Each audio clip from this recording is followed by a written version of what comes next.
बिहार चुनाव में एनडीए को कैसे 202 सीटें मिली और कैसे बीजेपी का स्ट्राइक रेट 90% के ऊपर चला गया, इसकी कलाई अब खुलनी शुरू हो चुकी है। आपको बता दें कि बहुत ही बड़ी खबर निकलकर सामने आई है कि एनडीए को बिहार में जो 202 सीटें मिली है, उसमें 128 सीटें ऐसी हैं जिस पर एसआईआर के जरिए भयंकर धांधली करवाई गई है। यानी कि चुनाव से पहले बिहार में जो एसआईआर हुआ, उसकी वजह से एनडीए को 128 सीटों का फायदा हुआ है, वरना एनडीए को बिहार चुनाव में सिर्फ और सिर्फ 74 सीटें मिलने जा रही थी। आपको बता दें कि इस भयंकर खुलासे के बाद राहुल की टीम के हाथ बहुत बड़ा सबूत भी लग चुका है। और जहां एक तरफ पूरे मामले को सुप्रीम कोर्ट लेकर जाने की तैयारी शुरू हो चुकी है, तो वहीं दूसरी तरफ एसआईआर का बहिष्कार करने की बात भी सामने आई है। ऐसे में ज्ञानेश कुमार न सिर्फ बुरे फंसे हैं, बल्कि उनकी सिट्टी पिट्टी भी पूरी तरह से गुम हो चुकी है। ज्ञानेश जी के एसआईआर के जरिए बीजेपी को 128 सीटें मिली और इस साजिश का किसने और कहां खुलासा किया है और इसके सबूत के बाद कैसे पूरा मामला सुप्रीम कोर्ट जाने की तैयारी में है, ये हम आपको आगे न सिर्फ बताएंगे, बल्कि वो सबूत भी दिखाएंगे जो ये साबित कर रहे हैं कि एसआईआर के जरिए एनडीए ने बिहार में जबरदस्त जीत हासिल की है। दोस्तों, बिहार चुनाव की हार जीत न सिर्फ बिहार के लोग हजम कर पा रहे हैं, बल्कि समूचा विपक्ष ये चिल्ला चिल्ला कर कह रहा है कि एसआईआर के खेल से बिहार चुनाव के रिजल्ट में बड़ा खेला हो गया है।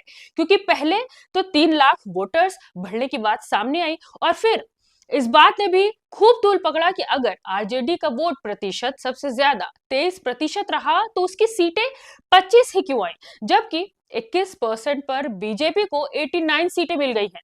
हालांकि चुनाव आयोग की तरफ से वैसे तो कोई क्लेरिफिकेशन नहीं आया है, लेकिन गोदी मीडिया की ये दलीलें जरूर सामने आई है कि नीतीश और बीजेपी दोनों का वोट प्रतिशत जुड़ गया है। लेकिन सवाल यहाँ ये था, अगर वोट प्रतिशत जुड़ गया है तो सीटें अलग अलग क्यों बताई जा रही हैं? अभी इस मामले को लेकर पेच फंसा ही था कि जनसुराज ने भी बड़ा धमाका कर दिया।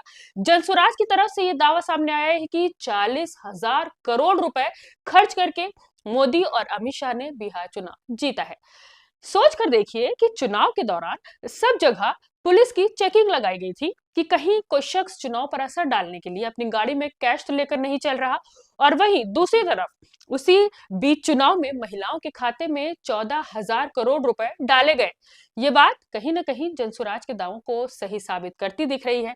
लेकिन अब सच में जो खुलासा एसआईआर को लेकर हुआ है, वो न सिर्फ बहुत बड़ा है, बल्कि सच्चाई के बहुत करीब भी है।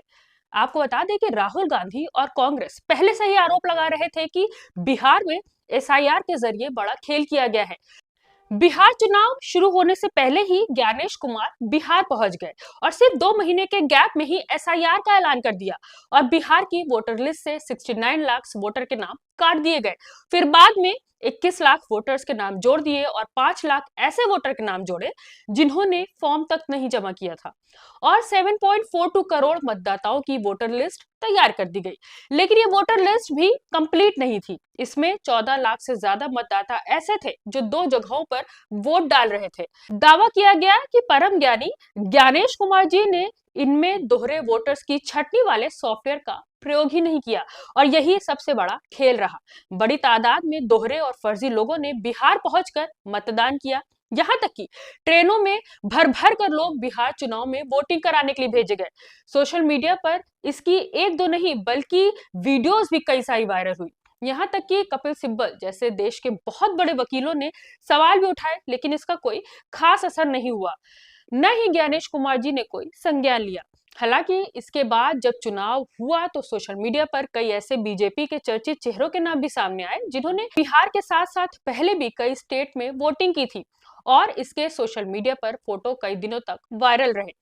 आपको बता दें कि जब विपक्ष के 2 वोटर आईडी मिल रहे थे तो चुनाव आयोग तुरंत ही स्पष्टीकरण मांग रहा था। लेकिन जब बीजेपी के तमाम लोग सरेआम 2 जगह से वोट डालते पकड़े गए तो ज्ञानेश जी और उनके विभाग ने कोई स्पष्टीकरण नहीं मांगा, क्योंकि इसमें सभी लोग बीजेपी पार्टी के नेता या फिर पदाधिकारी थे और यहीं पर चुनाव आयोग बेनकाब हो गया। भले ही ज्ञानेश जी ये दावा करते हैं कि उनके लिए सब बराबर हैं, लेकिन सच यही है कि वो एक तरफा खेल कर रहे हैं। और बिहार एसआईआर में बीजेपी और एनडीए को जिताने का बड़ा खेल किया गया है। वैसे आपको बता दें कि ये दावा हमारा नहीं है, बल्कि केरल कांग्रेस का है। भले हरियाणा, महाराष्ट्र और दिल्ली में उनका खेल ना पकड़ा गया हो, लेकिन बिहार का खेल केरल में बैठे लोगों ने पकड़ लिया। केरल कांग्रेस ने उन 202 सीटों का एनालिसिस किया जिनको एनडीए ने बिहार चुनाव में जीता है, और इस एनालिसिस में ये बात पूरी तरह से साफ हो गई कि जिन 128 सीटों पर एसआईआर में बड़े पैमाने पर लोगों के वोट काटे गए, वहां बीजेपी जीत गई है। और सिर्फ इस वजह से ही जीत पाई क्योंकि यहाँ वोटों की संख्या कम हो गई थी। आपको बता दें कि केरल की कांग्रेस ने एक एक सीट के बारे में बहुत ही डिटेल से जानकारी दी है। क्योंकि ये इंग्लिश में है, इसलिए हम आपको इसका हिंदी में अनुवाद करके बता रहे हैं। केरल कांग्रेस ने लिखा है कि बिहार में धांधली, एनडीए द्वारा जीती गई 202 सीटों में 128 सीटें पूरी तरह से एसआईआर आधारित मतदाता सूची के आधार पर मतदाता सूची से हटाई गई। हमने सर्वोच्च न्यायालय के आदेशानुसार चुनाव आयोग द्वारा प्रकाशित मतदाता सूची से हटाए गए आंकड़ों का विश्लेषण किया और उसकी तुलना प्रत्येक निर्वाचन क्षेत्र में जीत के अंतर से की। पैटर्न से स्पष्ट है कि एसआईआर के तहत मनमाने ढंग से वास्तविक जीवित मतदाताओं को हटा दिया गया। एसआईआर का उद्देश्य बांग्लादेश, म्यांमार और नेपाल से आए अवैध प्रवासियों की पहचान करके उन्हें हटाना था, लेकिन चुनाव आयोग द्वारा जारी किए गए पूरे डेटाबेस में एक भी अवैध प्रवासी नहीं पाया गया। वास्तव में जो हुआ वो एसआईआर के नाम पर एनडीए के शासन में पीड़ित, गरीब और कमजोर मतदाताओं को हटाने का एक व्यापक अभियान था। उन्हें मतदाता सूची से हटाने के बाद जो भी बचे थे उन्हें वोट देने से रोका गया और फिर पूरी तरह से मनगढ़ंत चुनाव कराकर चले गए। ये आपके लिए लोकतंत्र की जननी है। अगर अभी भी इस खेल की योजना को नहीं समझेंगे तो भाजपा चुपचाप हम में से हर एक को सूची से हटा देगी, हमारी जगह नकली ब्राजीलियाई लोगों को शामिल कर देगी, उनकी ओर से वोट डालेगी और हमेशा चुनाव जीतती रहेगी। आपको बता दें कि केरल कांग्रेस ने सिर्फ इतना ही नहीं किया, बल्कि उसने उन 202 सीटों का एक चार्ट भी जारी किया है, जो ये बात साफ तौर पर दिखा रही है कि कैसे वोटों को डिलीट कर यहाँ पर ज्ञानेश जी ने बीजेपी को वॉकओवर दिलवाया है। एक दो उदाहरण हम आपको बता रहे हैं। केरल कांग्रेस ने जो 4 पन्नों का लेटर जारी किया है, आप लिस्ट देखिए। 5वें नंबर पर एक विधानसभा है अमनौर। इस विधानसभा में एसआईआर के नाम पर 37,200 वोट काटे गए। यहाँ बीजेपी जीती है और जीत का मार्जिन है सिर्फ और सिर्फ 3,808 वोट। अगर अमनौर में इतने बड़े पैमाने पर वोट ना कटे होते तो तय था कि यहाँ बीजेपी हार जाती। 14 नंबर पर देखिए, एक संदेश नाम की विधानसभा है और इस विधानसभा को जदयू ने सिर्फ 27 वोटों से जीता है, जबकि एसआईआर के नाम पर यहाँ पर 25,062 वोट काटे गए थे। इसी वजह से बीजेपी को यहाँ पर जीत मिली है। इस लिस्ट में एक दो नहीं बल्कि पूरे 128 विधानसभाओं का डेटा है। यहाँ पर ज्ञानेश कुमार जी ने एसआईआर के नाम पर बड़े पैमाने पर वोट काटे और उसके बाद बीजेपी और जदयू को इन सीटों पर जीत दिलाई गई। ऐसे में अगर केरल कांग्रेस के दावों की माने तो एक बात साफ है कि अगर एनडीए अपनी ताकत से लड़ती तो सिर्फ और सिर्फ 74 सीट ही जीत पाती, लेकिन ज्ञानेश जी की कृपा से उनको न सिर्फ प्रचंड बहुमत मिली बल्कि बीजेपी का स्ट्राइक रेट 90% हो गया।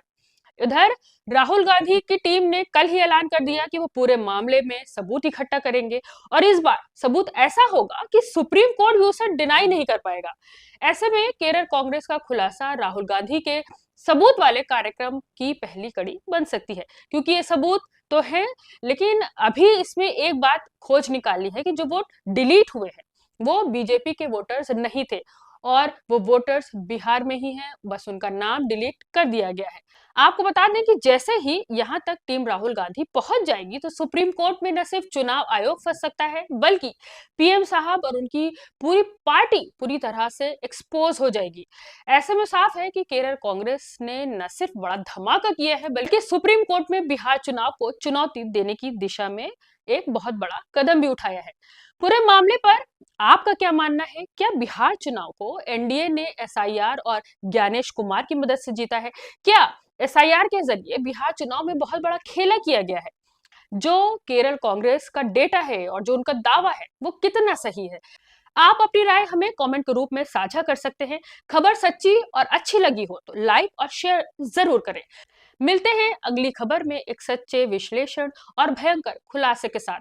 तब तक के लिए दीजिए इजाजत। मैं हूं रुबा अंसारी और आप देख रहे थे रिपोर्टर मैडम।